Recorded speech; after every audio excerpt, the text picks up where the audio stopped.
With another WWE departure and more, this is Wrestling Rambles. My name is John, and you're watching the Wrestling Report.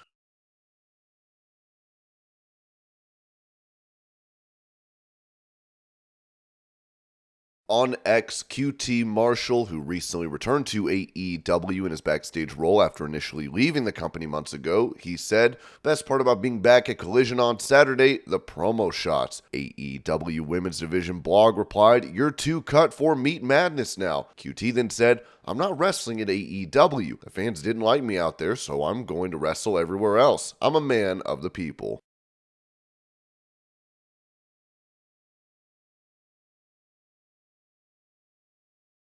Following Raw, Cody Rhodes would announce the gender of an audience member's baby. Gender reveal time. San Jose, I need a drum roll, please.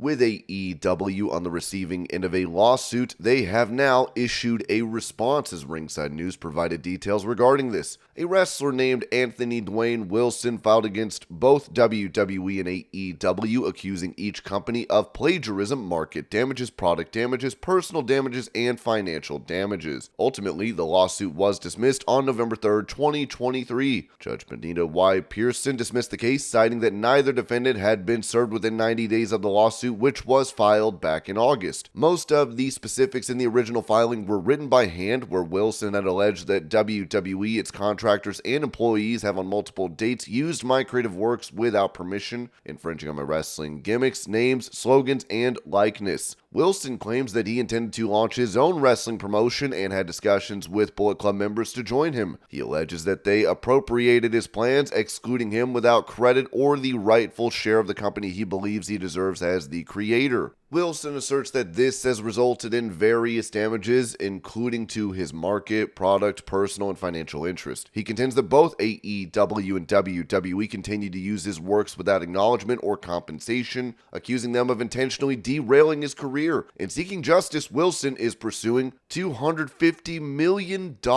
in damages and the return of all his intellectual property. He initially filed a lawsuit in August 2023, but it was dismissed in December 2023 due to neither defendant being served within the 90-day period after filing. However, the lawsuit would then get a second chance last month, and this time both AEW and WWE were served. According to PW Insider, in response to the request for a jury trial, AEW presented several defenses and denied the allegations as well. Wilson's complaint, in whole or in part, fails to state a claim upon which relief may be granted. Wilson's complaint, in whole or in part, fails to comply with FedR Civ P8 because it fails to provide a short and plain statement of the claim showing that the pleader is entitled to relief. Wilson's complaint, in whole or in part, is barred by the applicable statutes of limitations. To the extent Wilson alleges a claim for copyright infringement, such a claim is barred because Wilson does not allege the existence of a registered copyright. To the extent Wilson alleges a claim for copyright infringement, such a claim is barred because any alleged work is not an original work of authorship. To the extent Wilson alleges a claim for copyright infringement, such a claim is barred because of All Elite's independent development of any allegedly infringing work. To the extent Wilson alleges a claim for copyright infringement, such a claim is barred by fair use. To the extent Wilson alleges a claim for trademark infringement and or unfair competition, such a claim is barred because Wilson does not allege the existence of a valid trademark. To the extent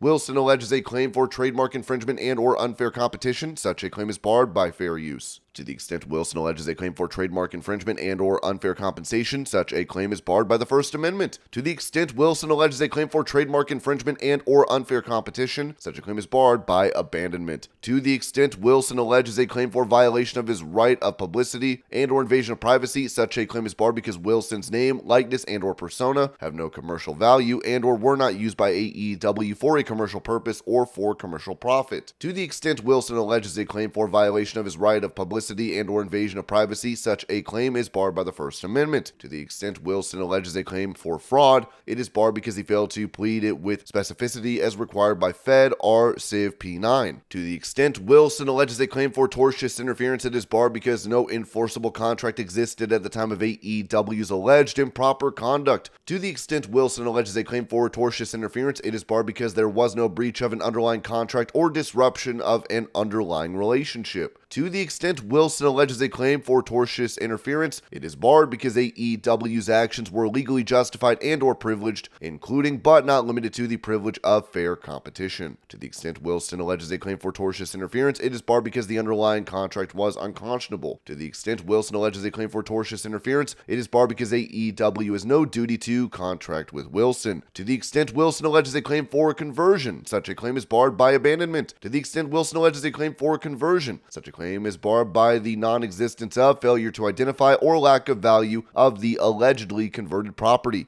To the extent Wilson alleges an entitlement to special damages, such a claim is barred by the failure to plead with particularity as required by Fed R Civ P9. Wilson's claims are barred in whole or in part due to Wilson's failure to mitigate its damages. Wilson's claims are barred in whole or in part because to the extent Wilson has suffered any damages, those damages were caused by his own actions or inactions or the actions or inactions of third parties. Wilson's claims are barred in whole or in part by the doctrines of waiver, laches, estoppel, and unclean hands. Wilson's claims are barred in whole or in part by lack of consideration. AEW reserves the right to amend this answer and to raise any additional affirmative defenses not pleaded herein should it discover that such defenses are appropriate and or available. Wherefore, having fully answered and stated affirmative defenses, AEW prays for judgment in its favor for an award of attorney's fees and costs, and for such other further relief as this court deems just and proper. The dismissal was without prejudice, which allowed Wilson to refile the lawsuit. Therefore, he has refiled that lawsuit to give it another try.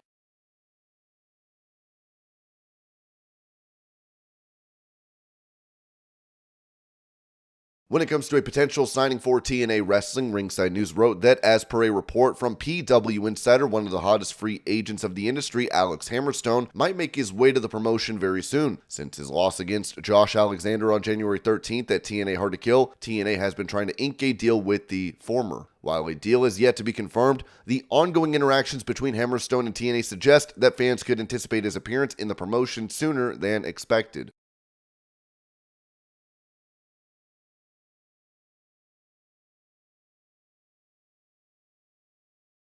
Revealing that she was the victim of pickpocketing and had her phone stolen, Io Sky wrote on X that at the time of loss, it had more than 80% charge left. I filed a loss report with all the department stores I shopped at, the building I shopped at, and the police. If you know how to deal with cases like this or have done it before, please let me know. The police have not received any information at this time.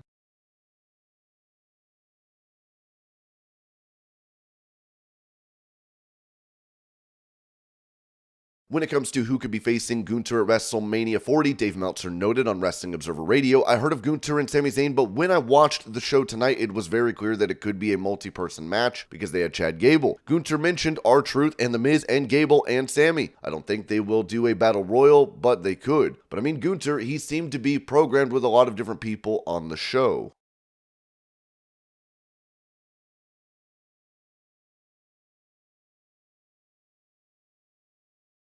Going over a former New Japan star that is set to join WWE, Ringside News wrote that according to the Wrestling Observer, Aleopate Leon, known to fans as Tonga, is on his way to WWE, marking a significant transition in his wrestling career. After a remarkable 14-year journey with New Japan Pro Wrestling, Tonga bid farewell to the promotion in a memorable tag team match held in Sapporo last Saturday. Alongside his brother Tonga Loa, they faced off against Hikuleo and El Fantasmo under the watchful eye of manager Jado.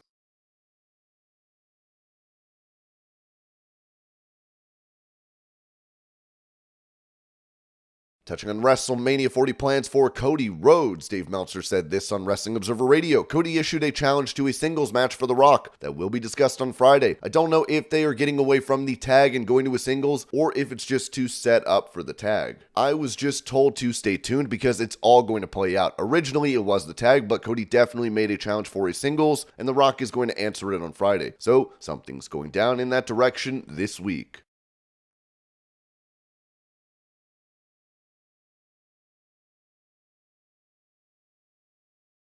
It appears that another creative writer has departed WWE, as Ringside News writes that one of the key figures behind the scenes at WWE NXT, Nick Bonanno, has reportedly parted ways with the company as per a report by PW Insider. Bonanno, who has been a writer and producer for the NXT creative team since 2022, has left following the latest round of television tapings, ensuring he fulfilled his obligations up to that point. Bonanno's departure marks another shift in the creative landscape of NXT, which is currently helmed by Shawn Michaels and his team of dedicated creatives who meticulously craft the brand storylines. This news comes shortly after the exit of Jennifer Pepperman, WWE senior writer and producer, who recently joined AEW. With Bonanno's departure, speculation arises whether he might also make a move to AEW or explore other opportunities within the industry. Bonanno's tenure with WWE dates back to April 2022, indicating a significant period of involvement in shaping NXT's narrative direction.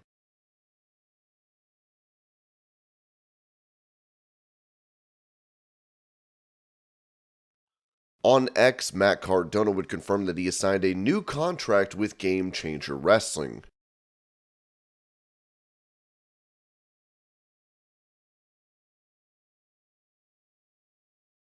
Giving his perspective on how the Elimination Chamber Premium Live event performed, Eric Bischoff noted on his 83 Weeks podcast, "I love the direction it's going and some of the matches that we have here, particularly after watching Elimination Chamber. I watched it in Detroit in my hotel room at whatever time that was, 6 o'clock in the morning or 4:30, whatever it was. I was up doing it, and I very much enjoyed the show. I guess I expected a little bit more, maybe because there's been so much buzz and so much chatter, Rock showing up, finish the story this, drama that. It just felt like there was something bigger that was going to happen at Elimination Chamber, but I think the show was a great show. I thoroughly enjoyed it, really probably only 15 minutes in total throughout the whole show, where I got a little bored with what I was watching. It was an entertaining show, but just didn't have that big moment that I guess I was expecting for some reason."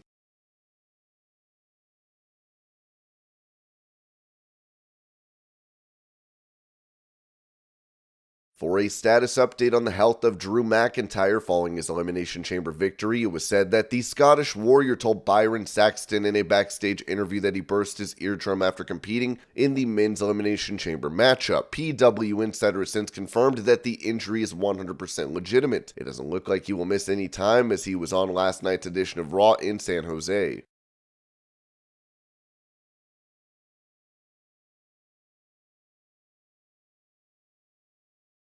When it comes to Drew McIntyre potentially re-signing with WWE, Ringside News wrote that according to the Wrestling Observer newsletter, while McIntyre is yet to officially ink a new contract, all signs indicate that he will likely continue his association with WWE. Further insights from PW Insider Elite reaffirm that McIntyre's contractual status remains unchanged, with both WWE and McIntyre working towards reaching a new agreement. As of Tuesday, February 27th, however, no formal contract has been signed.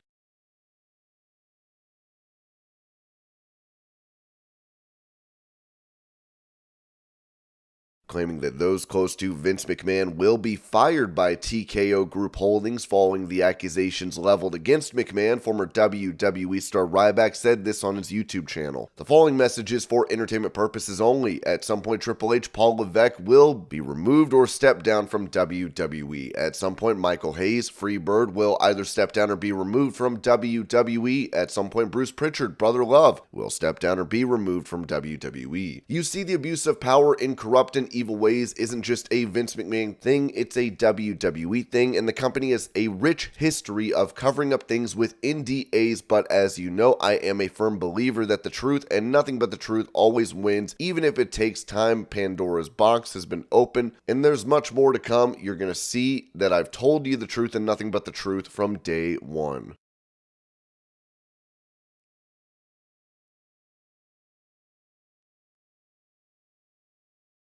Speaking about the allegations against Vince McMahon, WWE Hall of Famer Rob Van Dam said this on his One of a Kind podcast. "I'm expecting to hear something about Vince and the Mafia eventually, he's got to be tied up in the Mafia. There were certain years you couldn't do anything in New York without working with them. His dad worked with them. They ran the arenas and the entertainment business, pretty much everything at one point, so I know there's some stories there, yeah." In that 67-page complaint too that I read, he had sent her some things with allegedly, which I took to mean lawyers, but it depends on how you read it. When he was like, hey, you can't give me any problems on this, I have phone numbers on speed dial, I have contacts on speed dial on my phone, they solve problems instantly. Things of that nature, and at the time I was thinking it read like I thought he met like big ass, high powerful lawyers, but now I'm thinking, imitates gun, someone will knock her off.